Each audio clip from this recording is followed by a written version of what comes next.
from hands-on engineering to strategic consulting can be a transformative journey in the mining industry.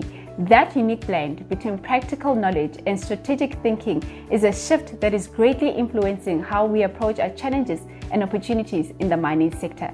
Today's guest has done that transition and is here to share her journey. Kgwale Thela is a distinguished mineral economics engineer whose career embodies the dynamic evolution of the mining industry. Beginning her journey in the challenging realm of gold mining, Kgwale has skillfully navigated her way to become a respected consultant and expert in mineral economics. In today's episode, we'll delve into Kgwale's journey, exploring how her experiences in gold mining have informed her current work and gaining her insights on the economic forces shaping the future of mining. Kgwale, welcome and thank you so much for joining us. Thank you for inviting me. Look, you started your career in the mining space, and that is gold mining specifically, and you were there for like 8 years. Just describe your journey in mining and how life was in that space. Well, it's quite tricky, but for me, it's the adventure, I think, that led me there. Because, you know, the gold mines are known for the unknown, I guess. It's about what is happening there. Everybody's intrigued about gold miners to say what's happening down there. And I think that's one of the things that actually drove me to gold mining specifically. Because if I remember very well, going back to when I was a child, I think I went underground when I was in grade 10. They were opening a shaft in the area where I come from. And I was like, wow, this is intriguing. This is interesting. That's when I then developed the love of mining. And yeah, fortunate enough, initially I was funded by MQA, Mining Qualifications Authority. And they took us for VAC work in the gold mines. And once we went to the gold mines, I guess the company was also weighing us to say, are we able to work there? And after the VAC work, then they gave us, some of the people that were there, bursaries to then continue in the mining industry. And yeah, it was a very interesting journey in that it was tough, you know, the working hours to start with. The shift starts at 4 o'clock, breakfast is served at 3 o'clock, at 3 o'clock in the morning. And the training was also hectic in that you had to actually work as land officials. You're given your own stopes to start working on, from the drilling to the cleaning to the loading, everything that is mining related. You had to do it yourself.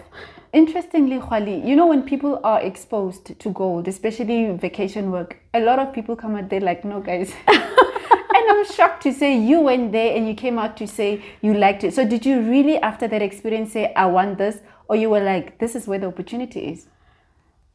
No, I didn't see anything wrong with it. Hey, I guess maybe coming from the rural areas as well, it wasn't that hectic. But people actually came back and they're like, no ways, we're not going back there. But for me, it's like any other mine. I'm like, it's not, you know, in life, I believe that it's not about the work. It's about yourself to say, can you do it? What are you do you have anything to lose? I don't have anything to lose by working in the gold mines. So I was like, let's do it. Let's see what this thing got to give. And that's what I did. So you started there in around 2006. That's quite a long time ago, and you can almost tell that there was still some transformation and development and culture change work to do. So can you just describe the conditions of work and how the environment was, the time you started up to the time you left the industry, and I believe it was around 2013-14? In terms of transformation, I think when we got there were a couple of ladies that were being developed in terms of being in production. And we came in obviously with the same expectation, thinking, oh, things are going to be smooth for us. We're going to, every graduate has got the training program that tells you you have to do your blasting ticket. From your blasting ticket, you get given a section, and then you become a miner. From being a miner, you become a shift boss. You only mine for 6 months or to 12 months or so, and then you become a shift boss. After a shift boss, also 6 to 12 months, depending on your depending on whether you're able to produce or not. Then you become a mine overseer after a certain period. Yeah. You do your mine over, your mine manager's tickets, and then you become a mine manager. But unfortunately, it doesn't work like that. Yeah. In that, number one, if you don't have a mentor, which I think this is one of the things that people don't speak about, is that if you don't have anybody looking after you and your training, then you might just be lost in the entire system. Yeah. Because one of the things that you realize is that when it comes to training and the work that actually forces companies to train people, it's the numbers. It says, how many people have you trained? How many bursaries have you given out? So if it's 20 people, it's not Matlogonolo and Kgwale. Yeah. It's 20 people. So whether Matlogonolo is there or Matlogonolo leaves, nobody really cares. They will just replace them with another name. So your training is actually a personal thing. Yeah. So whatever work that you do, it's personal. So you need to have your own plan to say, this is what I want to do. This is where I'm going. So when I started, I was like, okay, I want to give myself an opportunity to say, I want to see what opportunities lie in the mines. You can be an environmentalist, you can be a rock engineer, you can be a safety officer, you can be, a whole lot of things. So I then did my ComSoc. I did my blasting. I did my strata control. Sure. And I thought, no, I am sorted, whatever department that I find myself in, I'll be able to work. Yeah. And that's basically what happened. I just went there to work and I was working. So when you subsequently decided to leave the gold mining space, why did you do that? I left the mining space for a number of reasons. Number one, I felt that the industry was not, I don't know whether it was the industry or it was the company that I was working for at the time, that it was not that receptive to the change. Not just the women in mining, but also the people who come learned. You have your learned people, and then you've got your trained people. So the thing with production is that you've got people that you just bring into the company and then you train, and they're able to produce. They don't ask questions. They are, their mindset, it's about producing and getting gold out and all that. Whereas your strategic people, your learned people, it's the strategic decisions and everything that they do and the value that they add in the mines. Sure. Now when you have these people that are then treated as though everybody feels that they are treated better, they get promoted quicker, and you're like a thread. And I'm like, I'm for let's work. Let's not have politics around it. If there's work that needs to be done, let's work. But unfortunately, to some people, it's like, no, we can't let this one be this. We can't let this one be this. And that was my biggest issue. I was like, I don't think that my capabilities are being utilized. Utilized as well. And the hours that I spend at work as well, I was like, I don't think it's effective. For 8, you get there in the morning, you have to walk to work. It takes you probably an hour underground. Walking. And then just walking.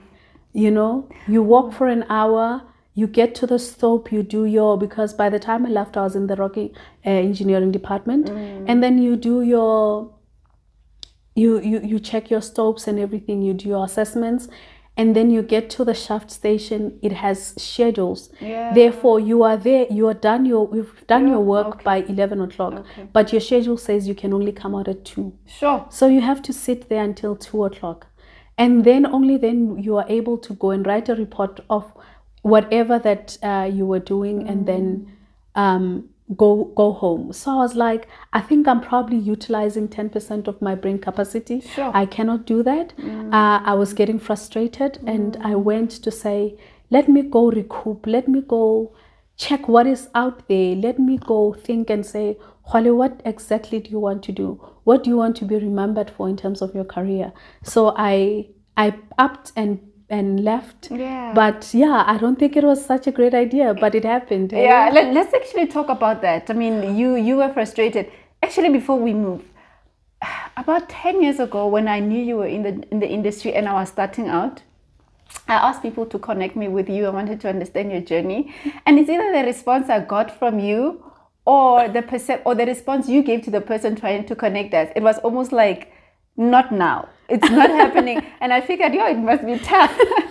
What challenges and did you experience work-wise? And also, what was exciting? Because I mean, it was not just the bad stuff. There's great stuff that made you go there.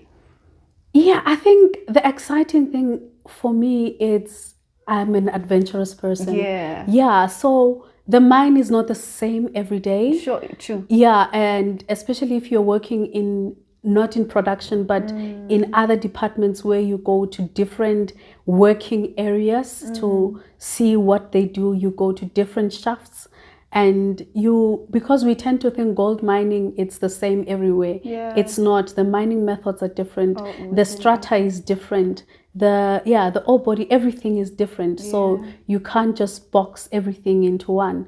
So for me, it's that exciting. I still get excited when I go underground. Sure, oh my God, I can't believe I'm here, But the frustrations, like I said, it's just the people receiving you. Oh, yeah. To say, why does everybody see you as a problem when you're here to solve the problems? Okay. But yeah, so it was just one of those reasons that because I could sense it then. But I also I'm not that type that says don't go underground. My journey is different from the next person. Absolutely. Yeah, so I believe that there is good people out there who will be able to mentor you, take you through the mines. You've got people who've done very well in the gold mines, and I'm like, cheers to you. Go for it. So if somebody says I don't want to advise somebody when I'm going through something and discourage them. Absolutely. Yeah. So I'm like, if you want to do gold mining, go for it. So you packed and left. What happened next? I packed and left, and I thought I was going to be a housewife. Yeah. And I thought, oh my word, I'm gonna wake up, go to gym, go shopping, and just relax and listen to myself. But unfortunately, I got to realize that you can't. It's being a housewife is also a calling. Absolutely. It's not everybody who can do it. Yeah. You can't. For me, it's like you can't train your brain to go to school for 18 years and you're always busy, and then suddenly there's a stop, a pause. I was frustrated. I was frustrating my husband because you tend to count every little thing that is happening around, and you pay attention to detail to something. Got time. You've got time to say that spoon is not supposed to be there. So I was like, this housewife thing is not working. So after 3 months of staying at home, I was like, I registered to do my master's to keep myself busy as well. I was also still not contemplating going back to the mines. And it was during that time when I was doing my master's that I realized I actually love this thing. I want to go back to the mines. But guess what? Marikana happened. It was 2013, and the industry froze. Literally froze. There were no posts advertised anywhere. Everybody was just shaking to say, we don't know what the future holds. No company was hiring, and I guess nobody was also leaving because nobody knew what was happening at the time. And I remember after the incident, I went to probably 2 interviews after that, and the questions that you'd get you'd get comments like, no, you're overqualified but underexperienced, or why are you doing your master's when you already have, because when you already have your mine managers, how will that how will that help you in the mines? People like you should be in universities and being lecturers and all that. And you're like, already these people are saying we are intimidated by your qualification, so we are not going to hire you. So and unfortunately the industry was actually frozen for 4 years or so. And at that time I also told myself, I guess I got discouraged as well, and I'm like, this master's thing. Yeah, because I literally had 3 CVs. One that said I just passed matric, trained as a production supervisor, and I want to be a production supervisor. One that says actually I am a graduate, and the other one that actually had all my qualifications to say, let something work out, but it wasn't working out. But yeah, and at the time my husband had started a business that needed my assistance as well. So I was like, okay, let me help in this regard. And once the industry opens up, I'll be able to go back to the mining industry. Sure. You just mentioned something. I want to go to Kgwale, that you authentically put yourself out there to say, this is me, this is the qualifications I have, and that and this is what I can do. And the conversation quickly becomes what you've achieved. Yes. And it's looked at, this is her, this is me. It becomes a quickly personal. And that I honestly think it happens way too many times, where you are not judged on what you can do, but you are, like you said, overqualified and underexperienced. How did that make you feel, and how did it sort of change your career journey? I think it quickly made me realize that some people will rather let the boat sink unless they are the captain. Sure. So at the end of the day, it's, I can't let Mahlohonolo be my boss. Yeah. Because if currently I'm a production supervisor, but it says that my journey, I am capable of becoming your manager in the future, somebody says, no, it's not going to happen. Sure. You know, which is very sad. We don't understand the concept of making connections. In that next time, if I train Mahlohonolo and Mahlohonolo becomes my manager, I'm able to say next time, Mahlohonolo, I need a job. I need this. Can you assist me? And Mahlohonolo like, yo, you know, this guy did 1, 2, 3 for me. This is how relationships work. And this is also how I then got back to the mines to say, I just picked up a call and said, hi, I want to come back to the mines. What can you do for me? And somebody's like, oh, I just had, they didn't even hire me in their own company. They're like, oh, I've got this and this and this and this available, but I think where you'll be suitable for, it's in consulting, and this is what they do. So they connected me to the people, and everything is history now. Yeah, let's actually even talk about your transition into consulting. I mean, you come from a gold space where it's hands-on, and then you're moving into a space where you are giving service to other operations. It's a new world for you. How did that happen, and how did you find it? It was a big shift. Yeah. And it also made me realize that I don't know what I thought I knew. Sure. Yeah, because with production, it's about doing most of the things. Absolutely. Whereas you are not in university, you are not necessarily being taught what to do. It's all the the knowledge that it's all the knowledge that you acquire there that matters. Now you have to apply that knowledge.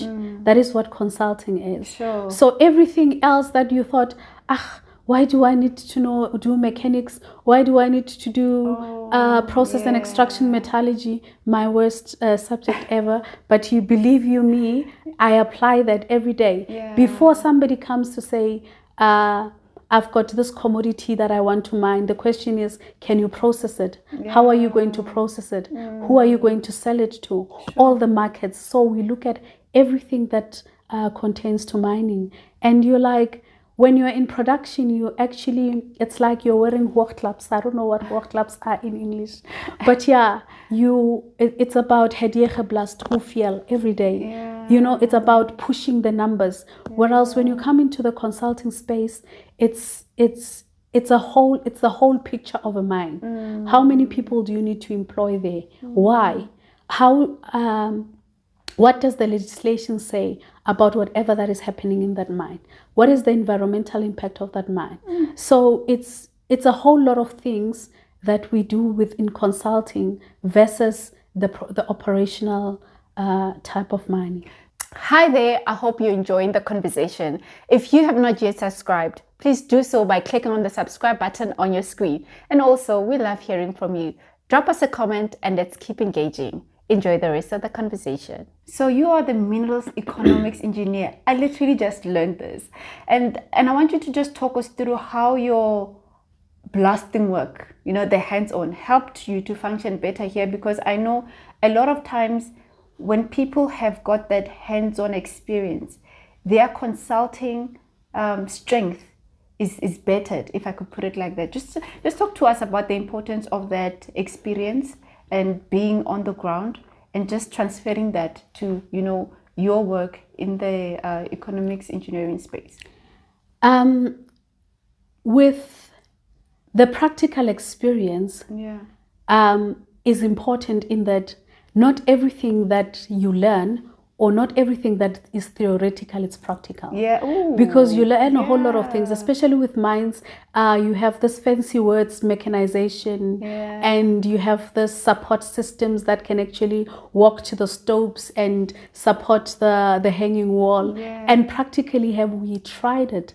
Does it work? So that's where practical experience come in, to say there's a lot of information and theories out there regarding different mining methods or different mining ways of mining that are not practical. So you cannot take the practical aspect of learning from consulting. So I don't think you can be a consultant when you don't have the practical experience, especially in the engineering side. But the transition, like I said, it wasn't easy because you still have to go through a sort of training. Even if it's not training, it's actually going back to remember everything that you have learned, to say, where do I start? How do I start a mine? What do I need when I want to start a mine? What is in terms of the law, what do I need to look out for? Because you have a lot of people who will come to you and say, I just bought this farm, it's next to a chrome mine, can I mine it? And you're like, no, you can't. That's my first answer always. No, you can't. Do you have the papers to say you can do it? And if you don't, do you know how much it costs just to start a mine? Because just because you have, some people will say, no, I've got a yellow machine, I can just start digging and the chrome is just all over the place. You're like, no, do you know that it takes, you need to fuel that truck to actually start producing that chrome. Therefore, and how much is it going to cost you? And who are you going to sell it to? Because you can have it, but no, don't have it. And in what form are you going to sell it? And how far are you from transport? Is it because with your bulk commodities as well, you need transportation for it. So you can't, it's not like gold where you can just, smelt everything and then you've got a gold a bar and then you can go out and say, hi, I've got this, can you buy it? It doesn't work like that. There's a whole lot of things that needs to happen before a mine takes place. What would you say are the challenges in the consulting space? And I want you to look at how your solutions are received in the mines or your clients, and just the general issues around your work in consulting. I think with the work that I do, there's not a whole lot of challenges in that as much as, yes, it's solution driven, but we do the mineral evaluation. So if it's a mineral evaluation, I'm saying, will this mine make money? And how long is it going to take you to break even or get return on your investment? Which the client, obviously, they look at the money. You're not dealing with the production and the operational guys, which is very which is easy to to manage the whole conversation or the conversation. But when you're dealing with technical consulting, wherein you have to go back to the drill machine operator and say, you're not supposed to be drilling at 90 degrees, you're supposed to be drilling at 60 degrees to the strata, and that's where the big challenges are. When there are operational when you've got what you call operational inefficiencies that you need to correct, that is where the challenge is. Because somebody says, I've done it for 20 years. Yes. That you're not even 20. And you want to tell me to change my direction of drilling? That must be hard. Yes, that's where the difficulty is, and which is what frustrated me, I think, with production as well. To say you've got people who say we've been doing it this way for 20 years, yeah. but you can do it better. But nobody's open to then changing the system, because others will say, why change it? Why change it if it's not broken? Yeah. But it can be more efficient. While gold mining production has declined over the years, what do you think drove that? It's a lot of things that actually cause that. Number one, we all know that the ore body is not the same as what was before. Okay. In that we are now deeper, the reef is narrower, the rock is more friable. Yes. And you've got safety issues, but legislation has also changed, which, yes, it was to assist the people. But if now in the gold mines, we rely on ore passes. And one of the things that happen is that you've got the number, I think it's the number 3 ore pass, that unfortunately hangs up a lot.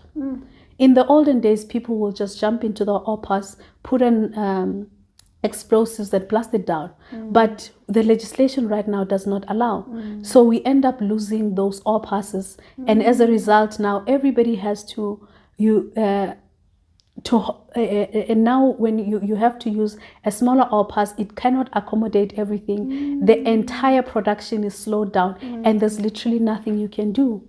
But also the work ethic, I think it has changed. Sure. When we got to the mines, they used to call us Mazet, because our industry number started with the number Z. So depending on when you joined the industry, your industry number then has a letter in front. So Mazet, we were known of being not wanting to work and being lazy and. But I think it depends on the people. Yeah. Where if you want to work, let's work. Yeah. And it's not easy for people to just work. Everybody wants to get paid, but nobody wants to work. Sure. Let's talk about the adjustments that somebody who wants to jump into consulting has to make, especially if you've got that great experience in the mining space and you just want to start consulting. What are the changes or mental preparedness that people need to get themselves into? I think the number one, you need to be willing to get a salary cut. Sure. Because you still need to go through some training, and with consulting you make your money by every hour that you charge on the work that you do. Therefore, if now you still need to go through training, it means you're not bringing money into the company. Somebody needs to train you. Therefore, the expectation, people think, okay, if I live as a manager, I'm going to start being a manager on an industry or on a department that I know nothing about. Sure. Yes. So be willing to start learning and understand that we're going to be now you're working with, it's more output. For me, consulting, it's output related more than the people. Sure. It's not about you're dealing with, if I want a mine design, you give me a mine design and that's it. That's it. Yeah. You don't deal with somebody doesn't want to do it this way. Yes. What advice would you give to people who want to go to consulting but have not yet gotten the ground experience in the field? What advice would you give to them for them to step into that space and thrive? I think number one, it's the issue of number one, people need to have that practical experience. Sure. 5 years for me, I think it works. Between 5 and you mustn't leave too early. Yeah. Because now when you want to give solution to a client, they want your CV as well. Now your CV says you've never done this thing, but you want to advise me on it. Sure. How does that work? Yeah. Therefore, you need to have solid foundation. Sure. And after you've received your solid foundation, I would actually advise every graduate to go into the consulting space. You must do it at least for 3 to 5 years and understand what is happening there, because at the end of the day, when you are the manager, you come back and deal with the same consultants. Okay. Therefore, you understand the language they speak, you understand what their capabilities are supposed to be, you understand the value that they bring into the business itself. Therefore, you need to go out there and learn something with consulting, and then go back and say, okay, I want to be a manager, I want to be this. Which area do I find myself operating in the mining industry? Sure, Kgwale, thank you so much for your insights and just, giving us the behind the scenes, of consulting and mining. Thank you so much. You're welcome, Matlogonolo. The future of mining lies in bridging the gap between the pit and the boardroom and ensuring that our strategies are grounded in real-world experiences. I hope Kgwale's insights has inspired you to embrace your journey and your contributions to the industry. Thanks for watching. Goodbye and God bless.